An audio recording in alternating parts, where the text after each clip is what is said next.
नमस्कार श्रोते हो, रेडिओ जयंतच्या आनंदी कट्ट्यावर मी अनुराधा आपण सर्वांचं मनपूर्वक स्वागत करते. श्रोते हो, आजच्या आनंदी कट्ट्यावरून आरती एस यांनी मांडलेला एक अतिशय सुंदर विचार तुमच्यापर्यंत पोचवते. ऐकूया. अगदी लहान वयापासून म्हणजे समजायला लागल्यापासून ते वयस्कर होईपर्यंत चिंता, काळजी या आपल्या आयुष्यभराच्या सोबती असतात. कितीही श्रीमंत, कितीही यशस्वी व्यक्ती असो, या चिंतेतून कोणाचीही सुटका झालेली नाही. फरक एवढाच की चिंतेची कारणं आणि स्वरूप वेगवेगळं असतं.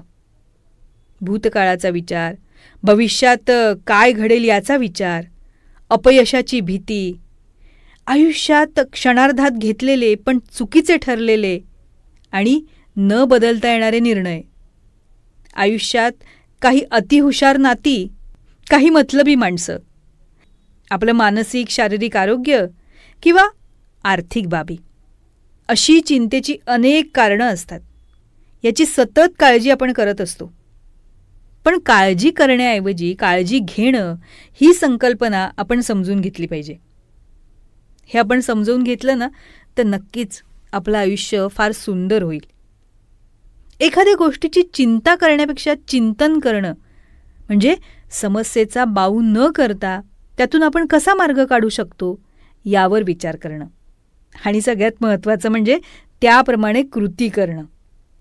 समस्यांची चिंता करून आत्तापर्यंत काय फायदा झालाय, काय साध्य झालंय यावर थोडं चिंतन केलं ना तर आपल्या अनेक निरर्थक चिंता दूर होतील. सतत चिंता करणं हा एक प्रकारे मनाला लागलेला फार मोठा रोग आहे आणि त्याकडे आपण वेळीच लक्ष द्यायला हवं. नाहीतर हा आजार आपलं संपूर्ण आयुष्य विस्कळीत करू शकतो. चिंतामुक्त राहण्यासाठी आपलं मन चांगल्या गोष्टींमध्ये रमवण्याचा सतत प्रयत्न करायला हवा. मग त्यासाठी ध्यान, योगा, नामस्मरण हे अतिशय उपयुक्त असे उपचार आहेत. आध्यात्मिक, सकारात्मक, प्रेरणादायी वाचन आपण केलं पाहिजे किंवा ऐकलं पाहिजे.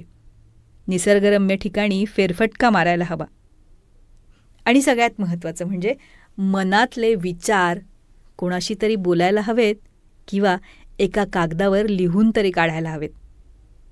मन मोकळं होणं हे फार गरजेचं आहे.